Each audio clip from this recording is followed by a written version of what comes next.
like, what do we do from here? Like, even questioning to like, I don't know if I can continue doing stuff like this. Like, I'm gonna always see stuff like that. And hey there, my name's Ashley Church. And I'm Erin West. We were once newly promoted crime scene and latent print supervisors on mutual struggle buses as we both simultaneously tried to navigate through the challenges within our forensic units.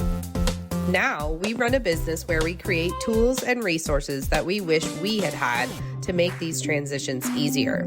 We like to talk about the experiences we've had in the forensic field, the good, the bad, and the ugly, in the hopes to create awareness around these issues and move the needle forward to create positive change in the forensic community. So if you're a forensic professional, regardless of your years of experience, who's not afraid to dive into real, raw, and sometimes uncomfortable topics, you're in the right place. This is the Forensics Unfiltered podcast. Okay, we are about to embark on the second part of our interview with Matt Davis. He's going to share about this therapy that he was introduced to and has tried back in August. But I do want to share a warning before we start the episode that we will be discussing suicide, and specifically suicide of an officer. Now, I know there's not a whole lot of research out there when it comes to mental health in the forensic field. However, there has been a lot of research done when it comes to the mental health of first responders. And I wanted to share some of those numbers with you so you can understand how serious of an issue this is. And just because we work in forensics, just because we're not technically a first responder, we can still have the job affect us in these ways as well. So these numbers, the most recent numbers I have were from 2022. So from 2018 to 2022, 187 officers died by suicide in 2018. In 2019, it spiked to 234. In 2020, there were 184 officer deaths by suicide. 2021, there was 172. And in 2022, there was 183. Just to give you an idea of who these officers were, 51% worked at a local police department. And they looked at corrections, they looked at the state police, they looked at sheriff's offices, but 51% came from local police departments. 61% worked at agencies with 100 or more employees. Something to also note is 68% of these individuals were at the officer level.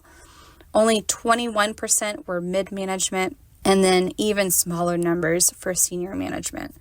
So just keep this in mind when we're talking about the forensic field. There's probably a lot more mental health struggles at the frontline level. And the last important statistic I really want you to pay attention to, okay?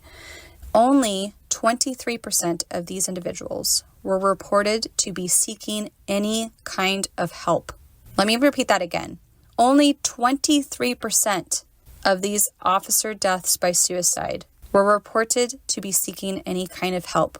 Approximately 17% of officers sought assistance for PTSD, only 17%, and 7% sought any form of mental health treatment. That is staggeringly low. Okay? So this is why this stuff is so important. Again, even if your journey doesn't mirror Matt's journey in the same way, just having these discussions and having an awareness that these jobs can create a lot of stress on our bodies, they can create a lot of trauma for us to have to process, is important. So I'm going to get off the soapbox and let Matt do the talking.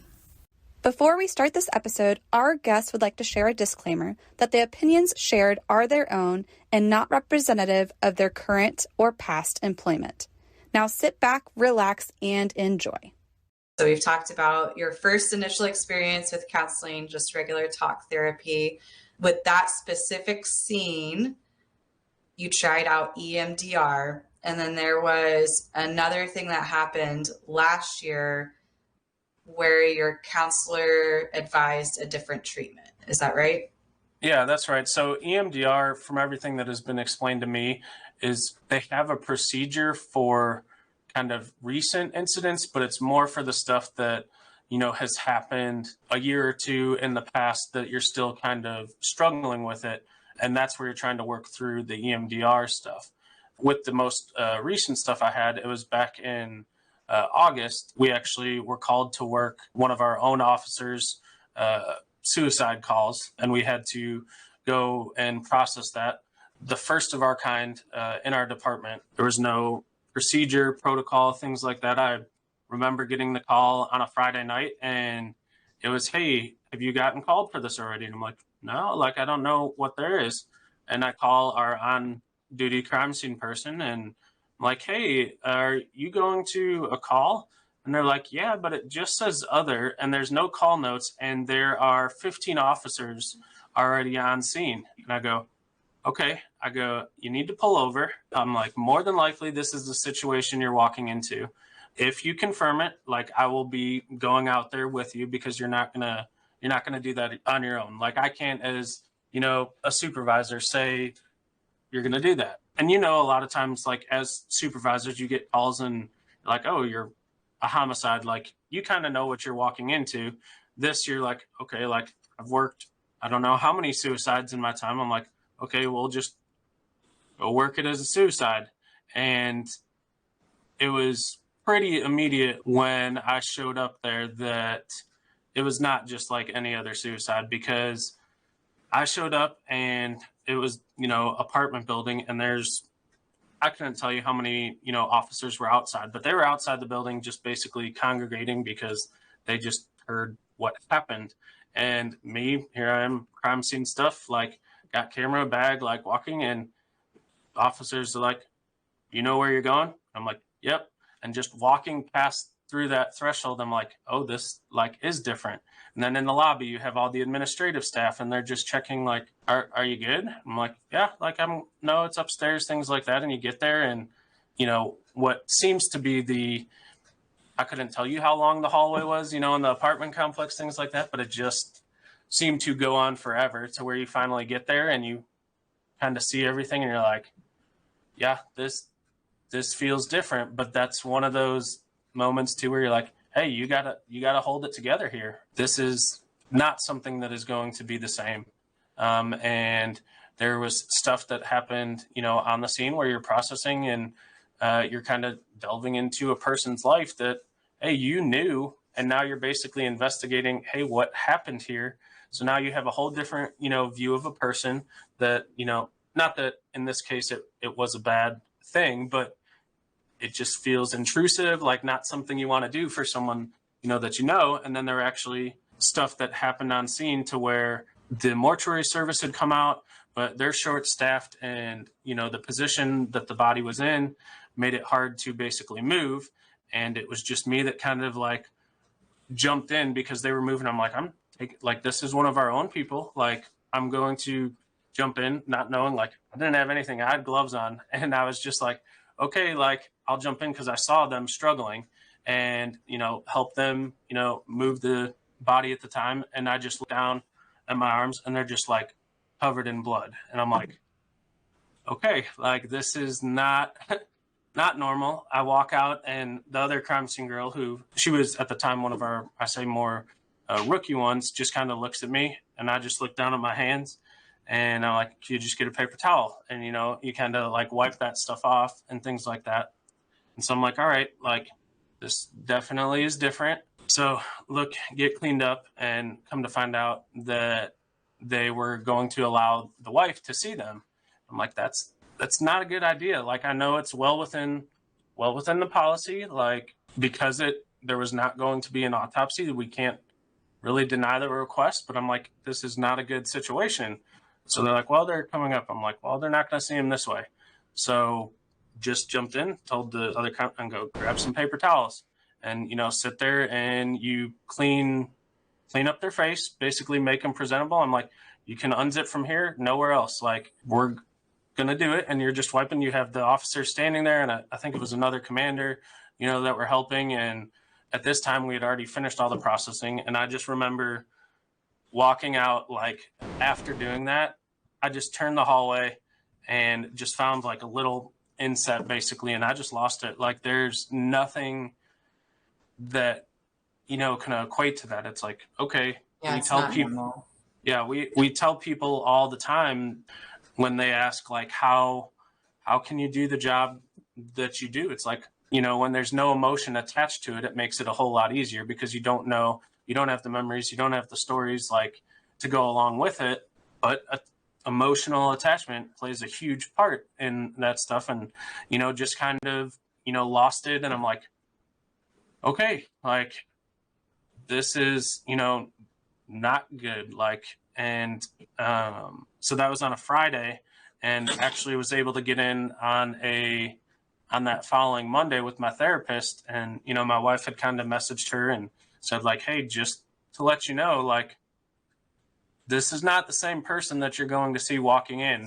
And, immediately when she opened her door, like she could just see it. And I'm like, what do we do from here? Like at this point, like even questioning to like, I don't know if I can continue doing stuff like this. Like I'm going to always see stuff like that. And, knowing what EMDR was, I'm like, there's got to be something else. And yeah, so that's kind of what brought us to kind of explore other options.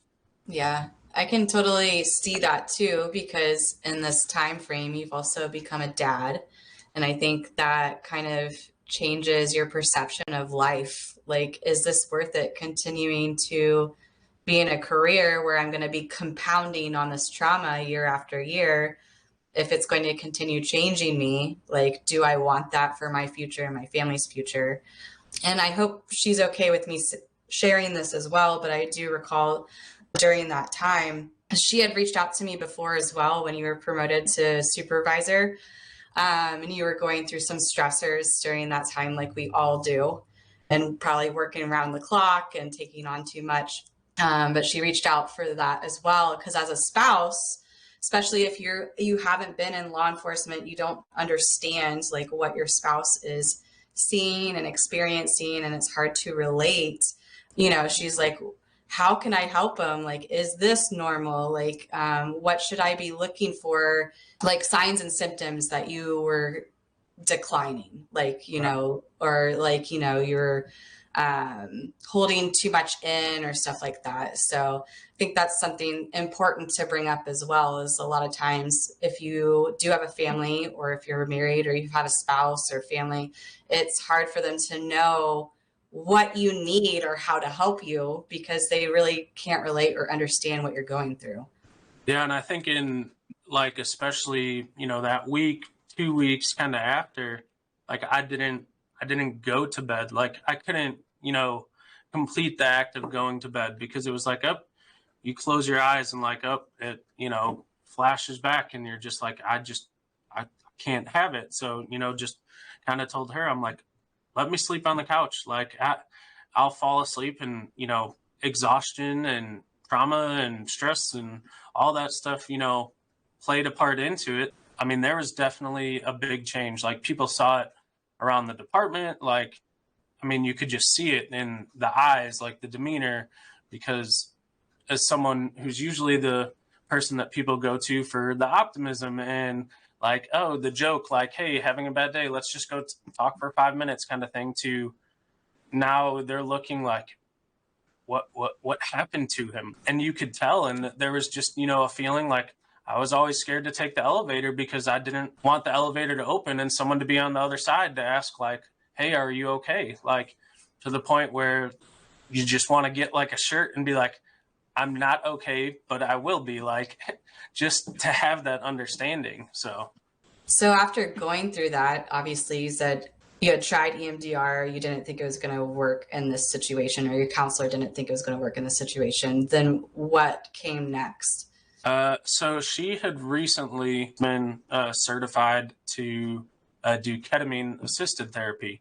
And she, at that time, I think had 2 or 3 people that have already experienced and had 2 or 3 sessions with it. And basically the terminology that they've now come up with is like, the charts don't lie. So basically how the ketamine works is you answer a questionnaire, and it's, pretty heavily based on what your mental state is, how stuff is affecting you at work, and it gives you a score.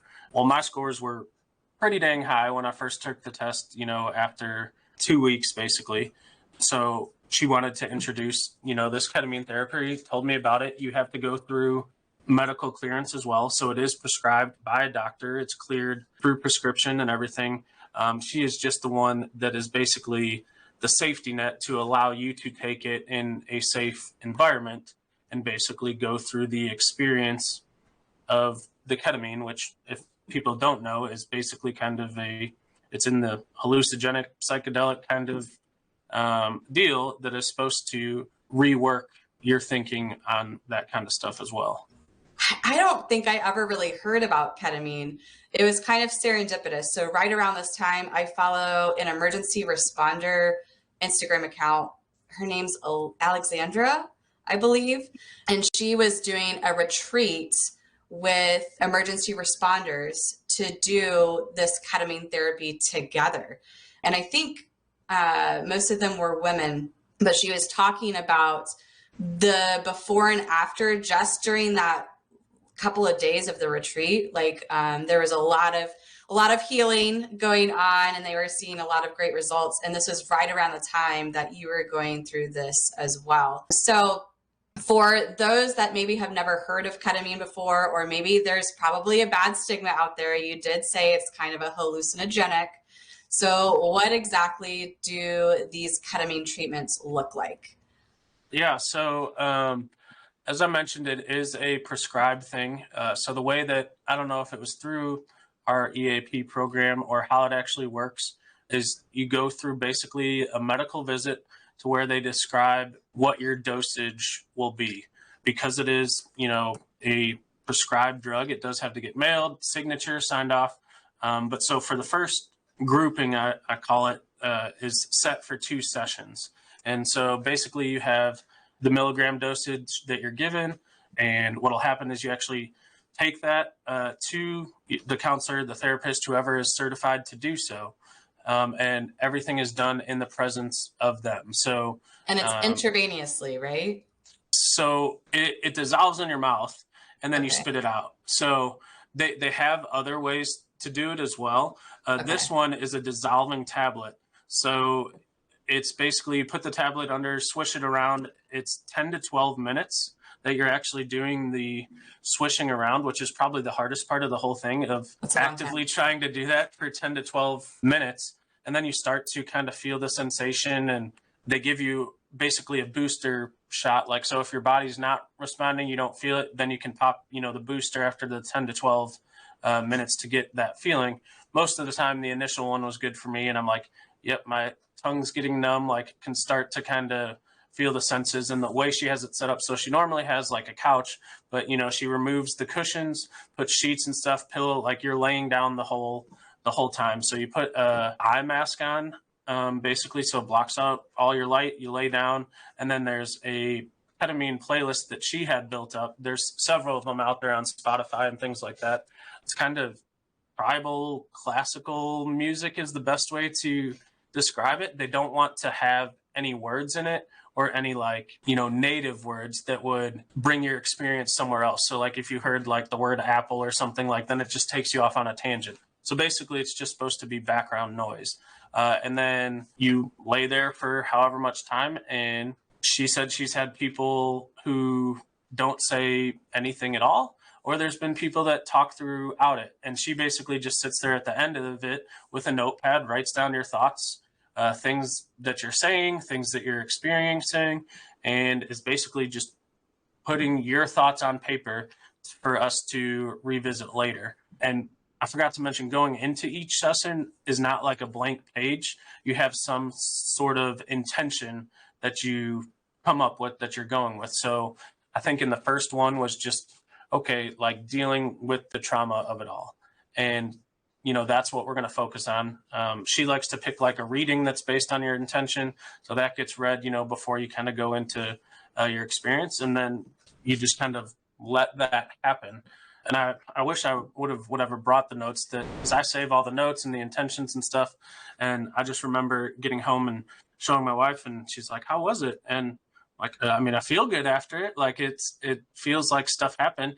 And she's like, so did you like walk through the scenario and stuff? I'm like, no, it's not. It's one of those, like, I'm just explaining what I'm seeing. And it was like, oh, the sky's purple and it's breaking up. And there's, I mean, you're hallucinating these things, but trying to then figure out after what the meaning of it all is. And, there was occasions within the first setting, I'm like, oh, I just, saw the number 7 fall from the sky. And then it was followed by the number 3.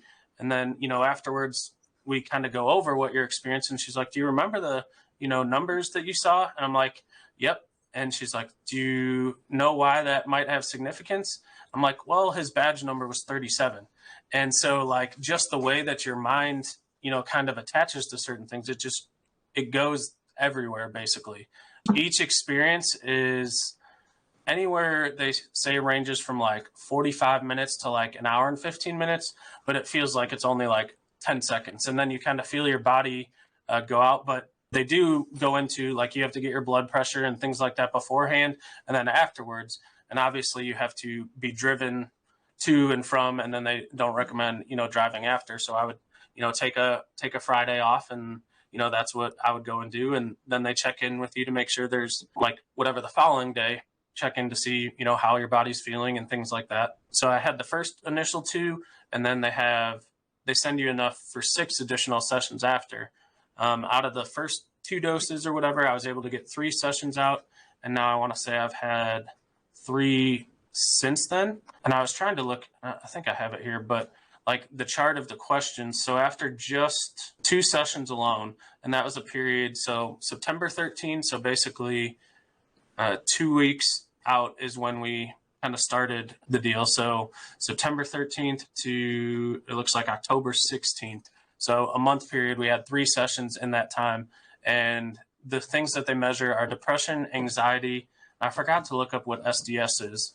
I think that has to do with like your at work function. But so from that month period, it was 27, 21, and 18.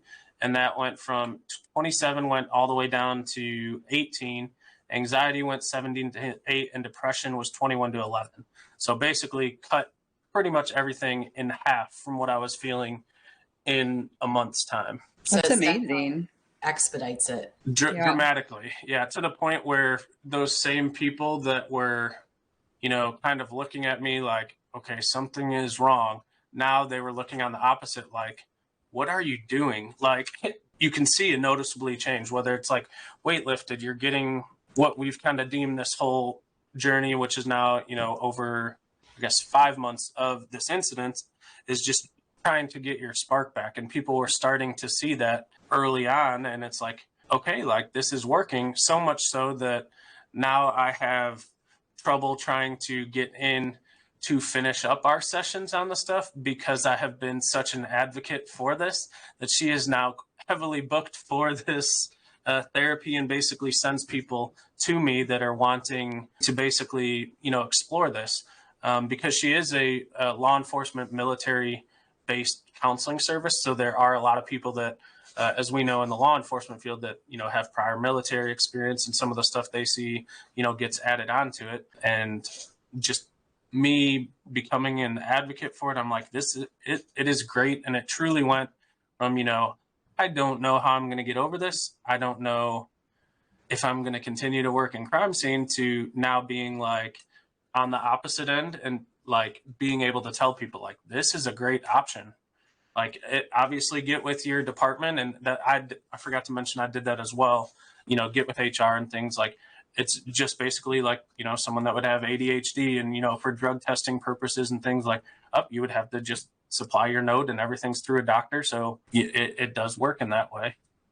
I was just going to ask that if you had to go through some kind of process to get, because obviously that's a specialized procedure, and the medication that you're taking, obviously working in law enforcement, I would assume that you would have to notify somebody that you were going to be taking that. But it sounds like overall your experience with it has been really positive, obviously, especially if you're recommending that to others as well. So yeah, it has definitely been positive. And even on the clearance side of things, it wasn't something, it was, hey, as long as it's prescribed, like there is nothing in our policy. Like I went to, personnel, made sure everything was cleared with HR, and they're like, as long as it's prescribed.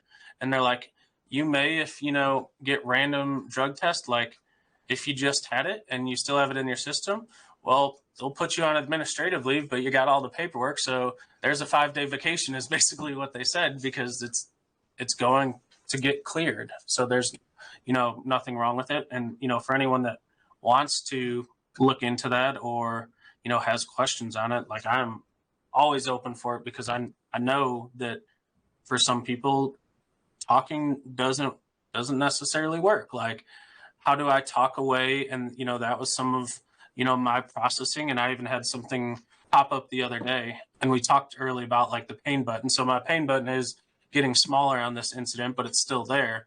So I actually gave blood the other day, and I don't know if y'all recall the questions, but it goes through, like, have you, come in contact with someone else's blood in the last 3 months? And I'm sitting there going like, can I not give blood because I was experienced to this trauma and have those thoughts going through and things like that? And then I'm sitting there giving the blood and happened to look down. Well, I guess the way they pricked allowed some blood to come out. Well, the blood was like on my forearm to where I looked down, and I'm like, had for that brief moment, go back to that incident, but it wasn't as, I guess, visceral, or didn't cause as much a reaction as it may have had in the past. So I knew, I'm like, okay, like, yes, you're still going to experience. And, that's what, I tell people when they first jump into the field or come on the team.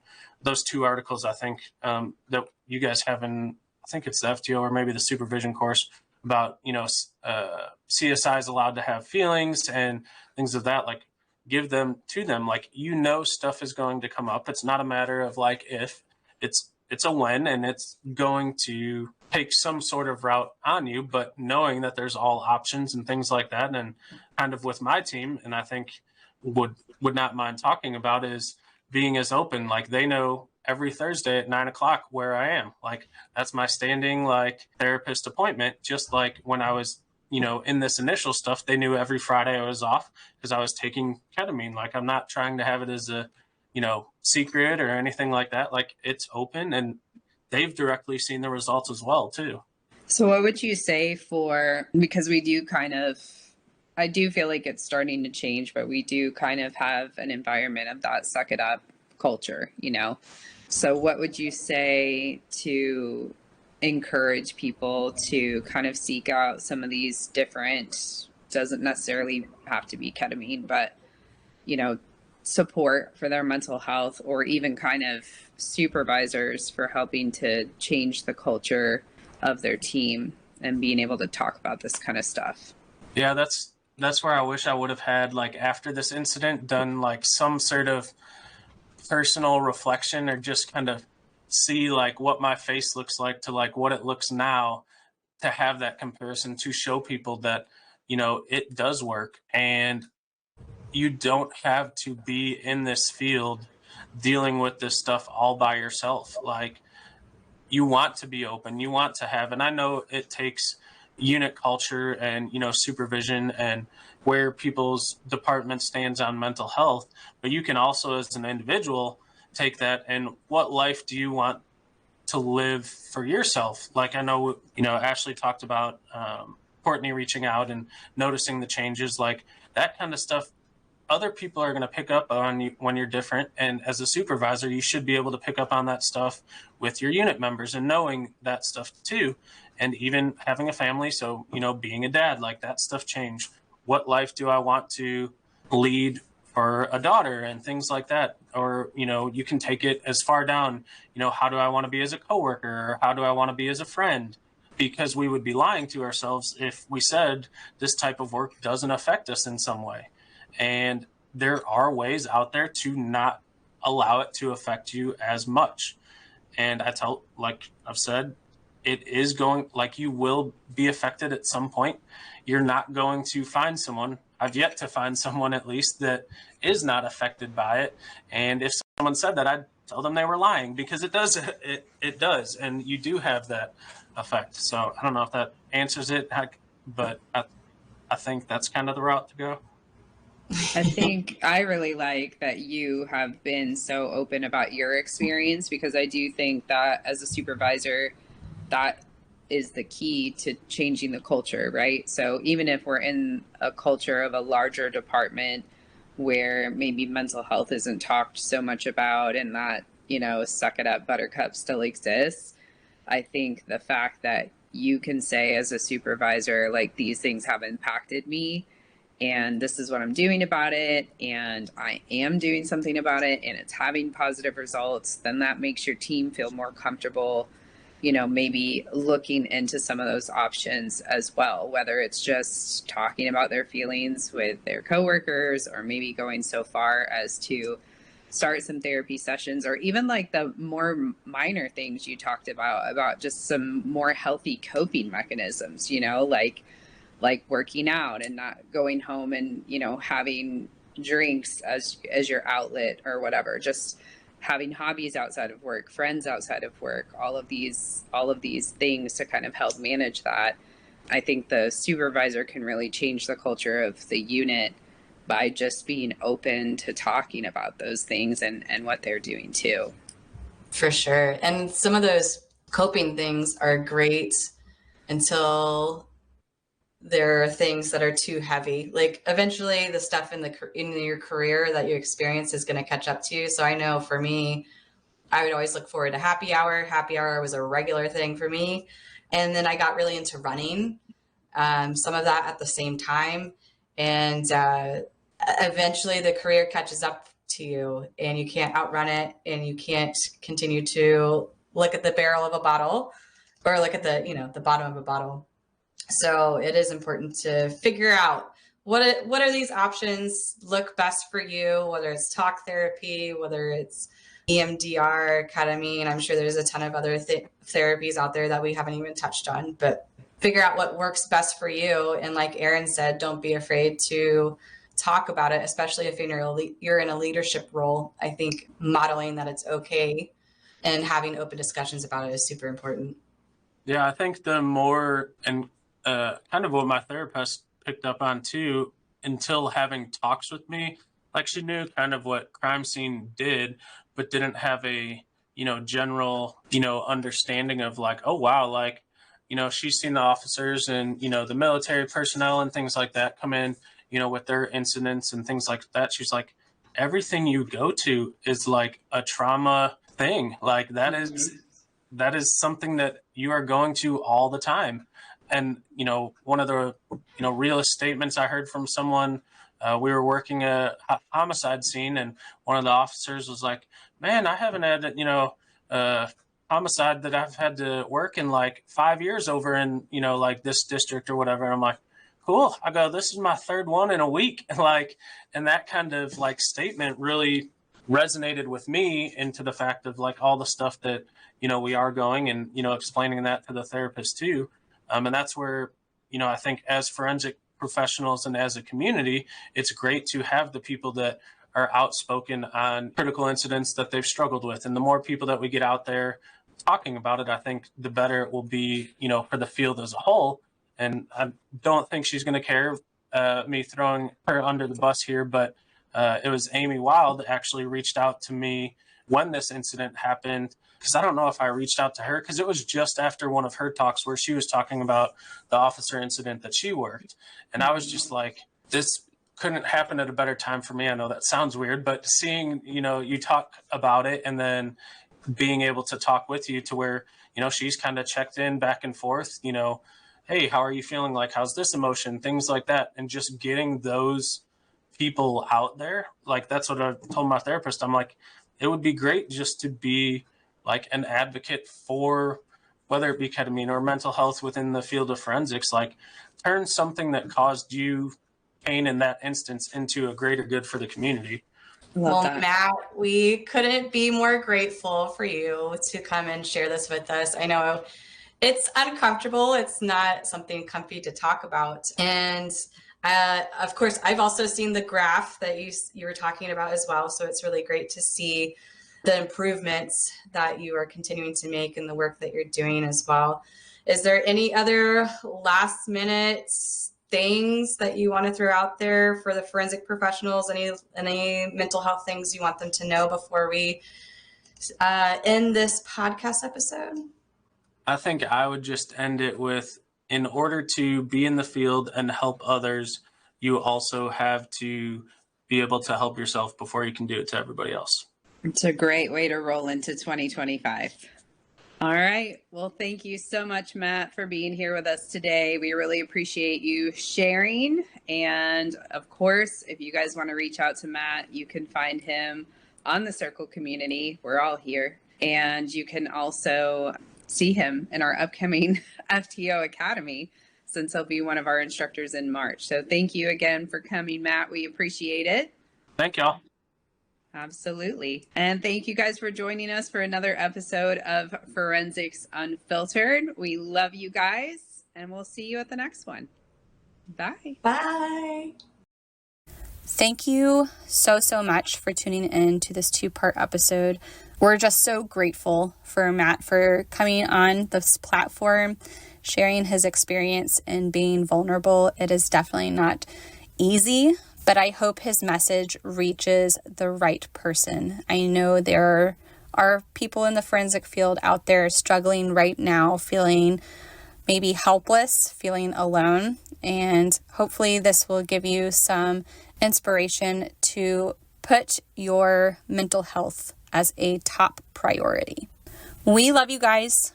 Again, thank you so much for listening to this 2-part episode. If you can do us a huge favor and just make sure to share this message, share this episode with a friend, a coworker, a colleague, someone that's struggling with mental health. We know there are, unfortunately, lots of people out there that are struggling and suffering in silence, and it doesn't have to be like that.